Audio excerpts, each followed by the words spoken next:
This is a Maxim machine gun. Designed in 1884, it's seen 2 world wars, revolutions, and now unbelievably, it's still firing on the front lines of Ukraine. But here's the big question. In the age of cheap, deadly drones, does the heavy machine gun still have a place on the battlefield? If you love seeing old-school firepower, go head-to-head with the latest tech. Hit subscribe.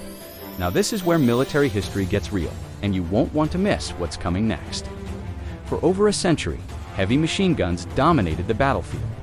The Maxim turned World War I into a bloodbath. The Battle of the Somme.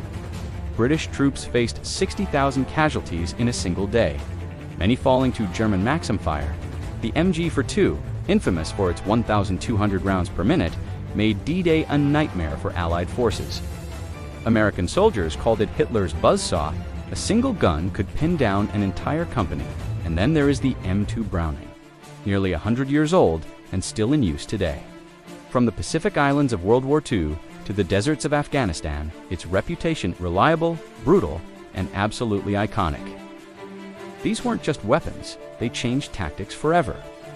Armies dug trenches, developed new armor, and rethought every assault because of the threat these guns posed. Which heavy machine gun do you think changed warfare the most? Drop your pick in the comments and let us see which model the Tactics and Thunder crew thinks is king. Fast forward to today, and drones are rewriting the rules. For just a few $100s, you can send a kamikaze drone to destroy a $50,000 machine gun position from miles away. In Ukraine, this isn't theory, it is daily reality. Thousands of drones buzz overhead, dropping grenades or crashing into trenches.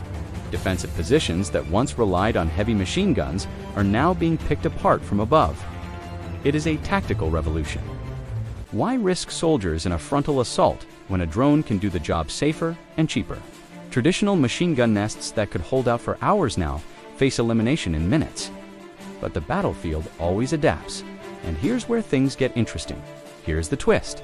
Both Ukrainian and Russian troops are pulling Maxims out of museums and back into combat. Why? First, water-cooled Maxims can fire for hours without overheating, something most modern guns can't match.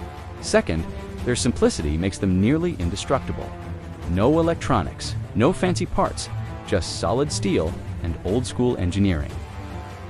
Third, there is still plenty of ammo, tons of 7.62 rounds, stockpiled since Soviet times. Soldiers are even mounting modern optics, suppressors, and anti-drone shields on these century-old guns. Imagine night vision on a weapon that predates the tank. It's like watching a steam engine outpace a sports car. Unexpected, but it works. If you think this is wild, you have not seen anything yet. Subscribe and turn on notifications next week.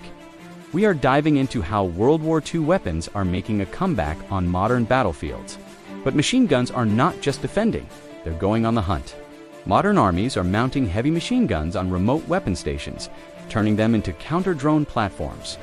Automated turrets with M2 Brownings can track and shoot down drones faster than any human.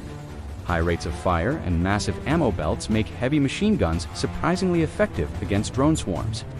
One sweep can clear the sky, protecting troops and vehicles below. Tactics are evolving.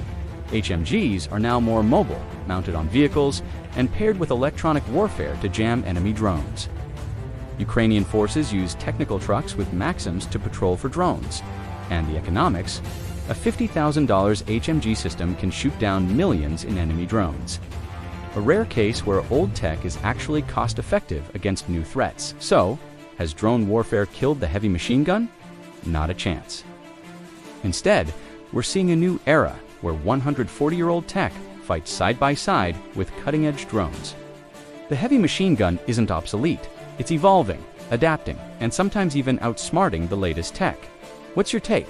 Are heavy machine guns relics, or are they here to stay? Let me know in the comments. I read every single one. If you enjoyed this deep dive, smash that like button and subscribe for more frontline analysis. And here, as a challenge for the Tactics and Thunder community, what other obsolete military tech do you think could surprise us in future wars?